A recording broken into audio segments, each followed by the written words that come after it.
Welcome to the Black Kitchen Podcast, a mini-series made to celebrate the winding, vibrant history of Black food culture in the U.S. My name is Adrian Miller. I'm a culinary historian, food writer, and soul food scholar, and I'll be your host. Let's get into it. When you hear the term Black culinary culture, the most popular points of focus are the foods, dishes, and ingredients traditionally tied to the Black community. But when we talk about that food history, we so often forget to think about drink. Enter Carl Williams, owner and head mixologist at Harlem's 67 Orange. Part of the mission of the bar is to celebrate and preserve the formative influence of Black people on New York's speakeasy and craft bar scene. This is my conversation with Carl.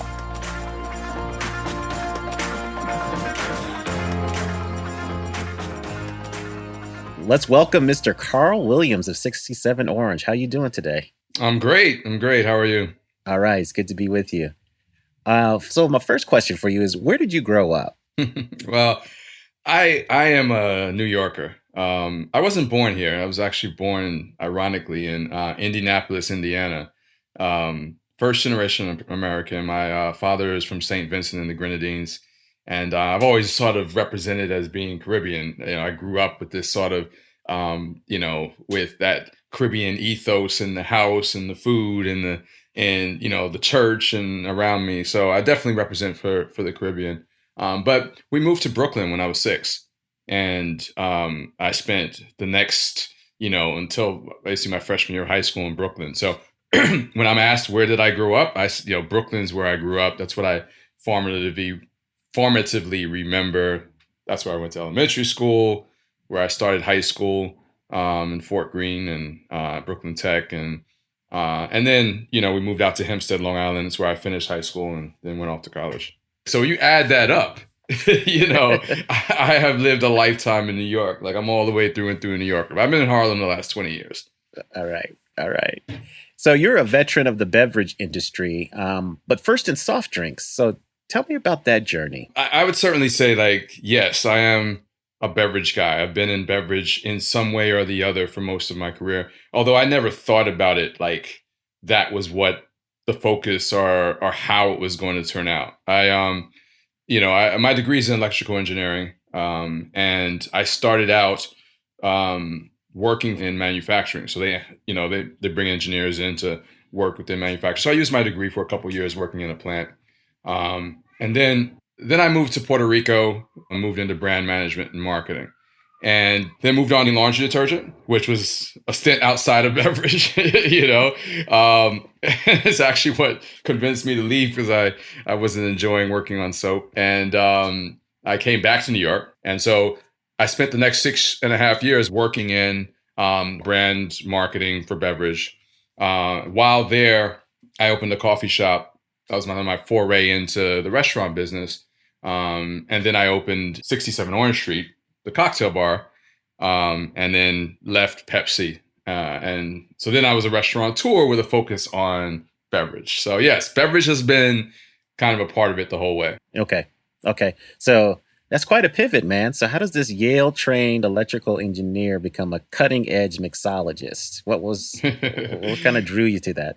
So if there was a path to being this mixologist, it started with being a brand marketer. And one of the things brand teaches you is this whole idea of a reason to believe, right? Brands need a reason to believe, a reason to exist, a reason for people to care. And great brands inspire emotion, passion. And I began to realize as I did that, particularly at that time, what mattered to people was to be able to associate or connect with the owner or the person involved in a business. And so I realized that for my bar, if I wanted it to really take off, because I was doing something also that was just not being done, like mixology, craft bars, this was a new thing everywhere, not just in Harlem, new thing everywhere. And so I decided that if I wanted to really create a greater connection to the experience, I needed to connect myself in a greater way to the experience. And so that's what initially led to, hey, let me really learn the craft that's at the core of this brand, so that it's not just a mixology bar, it's Carl's Mixology Bar. It's a bar that has a personality behind it. Now, I can tell that you have a deep sense of history. So tell us about Almack's Dance Hall and its owner, Pete Williams, and how that's connected to 67 Orange. I mean, Harlem is history. I mean, it is historically the capital of Black America. At first, there were no free Blacks. So Black people lived outside of the city. And and then once there were free Blacks in the area, they began to move into the city, and it was it's called Five Points, the neighborhood, and most people think about Five Points in terms of Gang of New York and that sort of period. And so this was the sort of first free Black neighborhood inside the city walls. But before that, it was a Black neighborhood, and then Jews, Irish, Italians eventually moved in. Black people moved from Five Points to Brooklyn and to the Upper West Side, and then to Harlem. So there wouldn't be a Harlem if there wasn't a Five Points. The Harlem Renaissance was one of the greatest early periods of proof of Black excellence, where philosophy and art and our ability to create both was heavily on display for the world. Really broke through. And so when you think about that history and legacy, for me, starting something new in a place like this with that kind of history, I really wanted to tap into that. But I didn't want it to be as obvious and sort of like, I'm going to name my place the Cotton Club or something, right? Like, it couldn't be that obvious. And so I started looking for stories or experiences. And, I found the story of Almack's Dance Hall. Almack's was one of the first Black-owned bars in New York City. And, Almack's Dance Hall was this place that transcended the time. Like, it was a place where everyone went, whether you were white, whether you were Black, if you were a politician, if you were a business person, it was the place to go. The owner, Pete Williams, and that was one of the other things I dug immediately, because once I found out we had the same last name, I'm like, this is like destiny. I've really got to connect to this story. What time period are we talking about here? So this is the 1840s. 1840s. Oh, that far back. 1830s. Okay. Yeah. He lived in Europe for a while. There was a different type of racism there. And, you were able to ascribe to certain things that you couldn't here in America. And so he had a sense of pride as being like, I'm a Black man, but so what? Does that limit? How does that, limit me from doing anything? And so, he was doing well there, and he starts dating this white woman, and her family's like, look, this is not good. So this is a little too far. We're just not that, progressive, So here are your options, right? Like, we've got a lot of money. What if we pay you to leave? Like, you just disappear. You're just gone, right? Like, he was like, well, I'm in love with your daughter. I don't exactly want to just leave, right? And they were like, the other option is you can stay, and we're probably going to kill you. He was like, all right, you know what? I mean, if you put it like that, give me the money. I'm out of here, man. And he took the money and he came back to New York. He was heartbroken because he lost his love, but he was also, determined to continue this sort of self-actualization and realization and create his own thing. So he opens Almack's Dance Hall, but he is absolutely opposed to the idea of doing blackface, which was the traditional entertainment of the time. He's like, that is derogatory. I'm not doing it. And so he really focused on dance. And so he brought in the best dancers, and he would bring in dancers of all races. So the African Americans, Irish, everybody. And they would have dance-offs, And so the African Americans versus the Irish. And there was a dancer, William Henry Lane, who thought it would be compelling and a way to win these dance contests if he combined the dances of both. And so his nickname was Master Juba, and Master Juba created tap dance at Almack's Dance Hall. And I was like, that story is so amazing and so great. And so that's what inspired me to name 67 Orange Street after Almack. So 67 Orange Street is actually the last known address of Almack's Dance Hall. How did you find this history? You would be amazed what you can find when you're in search of a good story. I went to the Schomburg. I did some research there, some research online. Just really combing through and looking for articles and things that would give me something that would be, a great story and great history. Yeah. No, it's fascinating.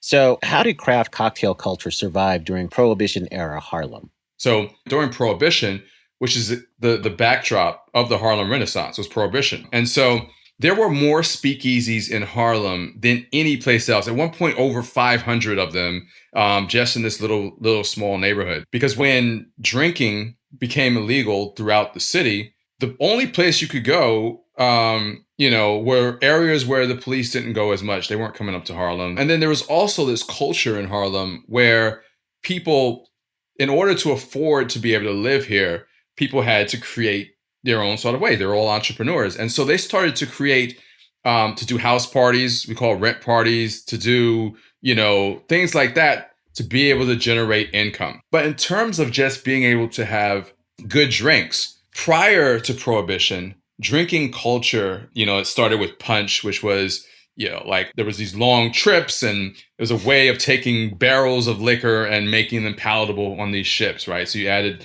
lemons or limes actually to avoid scurvy. You added some spice and, sugar, and you had punch, and punch was the method of drinking. But then that came to America, and it was just too much, right? It was like, you can't drink a whole barrel of punch and then also build a country, right? And so people made it smaller and started having all these classes of mixed drinks. And as this sort of American invention grew and became popular, being a bartender was truly a craft and a trade. You apprenticed, you spent years learning, and then maybe you got to work at a good bar and make proper drinks. And so when Prohibition happened, imagine an artist and they take all your brushes and they take everything away and they're like, all right, now go make art. So these professionals said, you know what, that's not, I don't want to do that. And so they left. They went to Cuba, they went to Europe, they went other places where they could continue to practice their trade. The people who could take them and turn them into great drinks were also gone. And so drinking during Prohibition was really not great at all. So when you think about this period of time in Harlem, yes, there was a great culture of entertainment and, that happened during the Harlem Renaissance. But in general, drinking during Prohibition was it just wasn't it.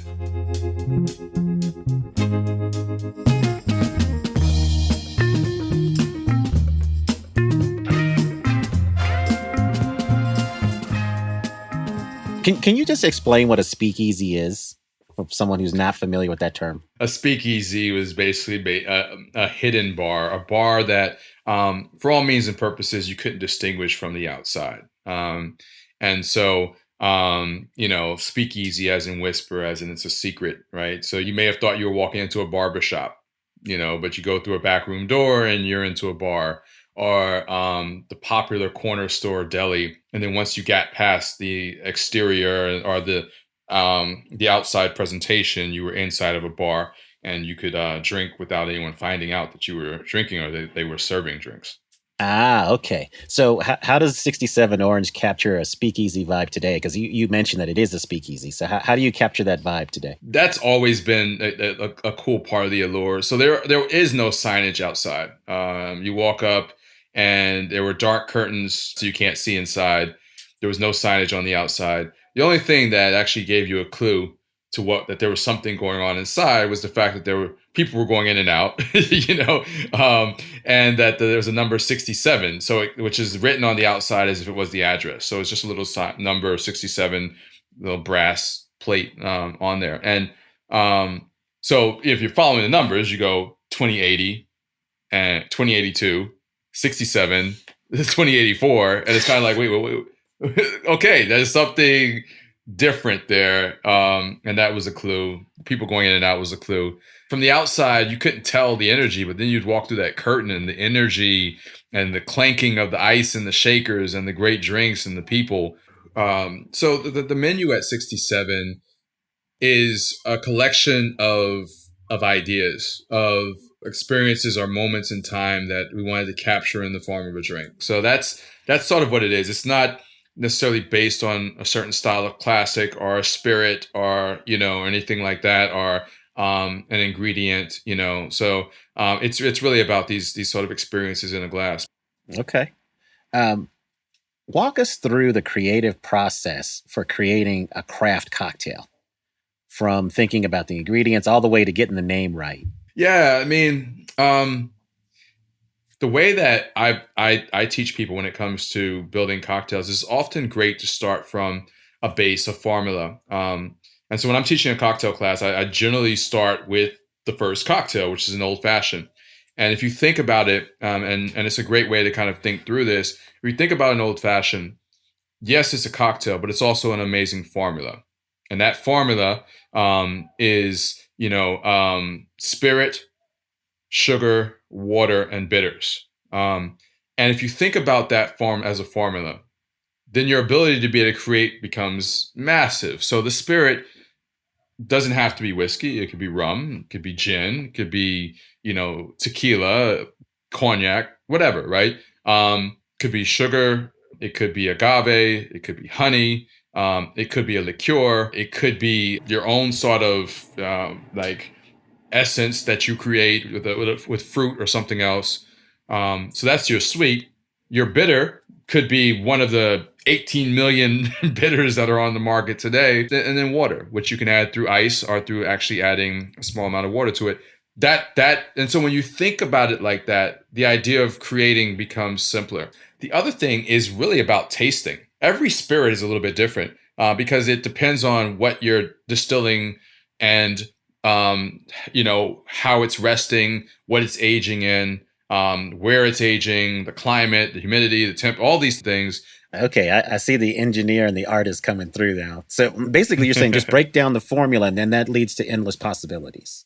Yeah, and so it's knowing the formula and it's doing lots and lots of tasting. Okay. When you taste a lot, you're able to build around a spirit's complexity and pull out flavors and build around those as well. I was just doing a episode for a TV program, and I had Marcus Samuelson there, and obviously he's this great chef, and we're talking about this cocktail that I was making, and he had never tasted. He didn't know what was in there, but when I was told him that I was about to put an herb in there, like his mind immediately went to, okay, well, and so the question he asked me was, I actually thought you were going to use this herb, which I think it was fennel. And the reason for that is because of that sort of anise flavor, which he was able to associate just because of how well he knows flavors with the other ingredients that I was putting in this drink. He was like, if I'm thinking herb and this citrus with this fruit and this, and this sort of grape thing, then that needs to be fennel.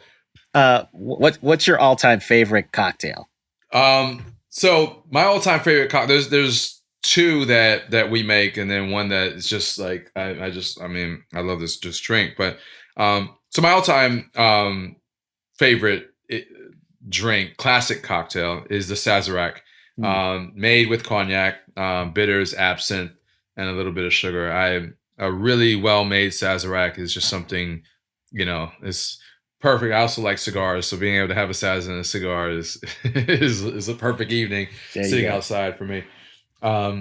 So that's sort of with the classics and one, but in terms of two that we make, there's two cocktails I created: the Manhattan After Dark, and then one that I call the Legrand's Old Fashioned, which is made with high rye bourbon and a baked apple bitter, and finished off with a flamed orange peel, and so folks have said that it's one of the best old fashions they've ever had, and it continues to be one of the top sellers on our menu since I put it on probably 10 years ago. It's just a really, really great old fashioned.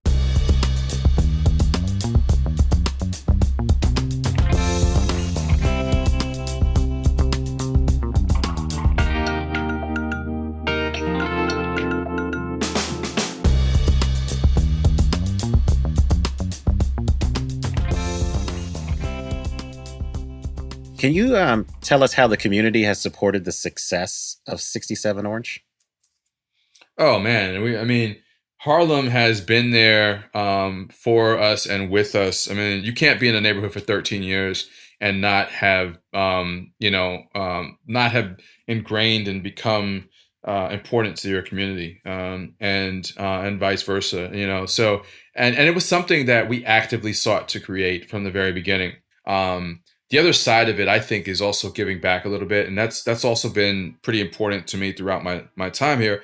Being a Black man, being in Harlem. So I'm like, these guys look like me. They, they may have had different experiences than I did, but we're no different. They just didn't have the opportunities that I did. And it's maddening. And it's maddening because you realize that a lot of it had to do with the over-incarceration, unequal punishment, unequal access to opportunities that are there for Black men. And so that really, for me, became important to create opportunities for the formerly incarcerated. We make sure that we're an open door for the formerly incarcerated to come in and work. I give you an opportunity. And so I think it's really important that we create these sort of opportunities for Black men. And so that's been important to me as well. So earlier on, you talked about brands having to care or having a reason to exist. So I'm just going to ask you, not as a brand, but as a person, why do you care? I would say I'm generally a passionate person. If I invest my time and energy into something, it's something that I care about. But I chose this path because I was passionate about creating and sort of forging my own destiny. I'm creating around and in my community. I care about Harlem because I live here, and I'm raising my family here. I have a 3-year-old son. I'm getting married next month, and and my fiance and my son, we live here. It's like I think that there's something about being in business and doing things that inspire you, and that you care about, and that makes it so much easier. Because being in business for yourself is not easy. It takes a lot of time, a lot of energy, a lot of sacrifice, and being able to work with and work on things that you really truly care about and not things that you're just doing for the money makes a big difference. Can we talk a little bit more about your thoughts as to why there aren't more Black entrepreneurs in the craft cocktail industry? In order to be successful in the craft world, you have to have experience. You have to work with people who have experience within the industry. So that right there becomes a roadblock, right? Because that means you have to actually get a job at a bar where someone can teach you these things. But the real way to learn is to get a job at one of these places, and learn from someone within the industry. Automatic roadblock because people are hiring people who look like them, who come from where they come from, instead of bringing young Black people into the industry. So you have a lot of Black bartenders who they get into that great bar, and then they start working there, and they really feel isolated. They look around, no one looks like them. And so again, as these barriers get created for young people who would discover the industry and fall in love with it, to even see these things and see the opportunities and understand what the possibilities are. I'm like, well, does your staff look like New York City? Is it 30% of New York City is Black? Is 30% of your staff Black? Well, then you're part of the problem. Mm-hmm. Well, I can't find people, or I don't, no, they're out there. You just got to find them and give them an opportunity. And if you're not finding them, you have to look at how you're recruiting. How are you, what are the ways that you're recruiting? Who are your recruiters, your internal people who are having these conversations? But, if your organization doesn't start to begin to mirror what New York City is, then clearly you're not really looking. You're trying to intentionally or unintentionally keep a certain environment. Well, thank you for that work. Because, man, it just kills me when people say we can't find them. It just kills me. Yeah. All right.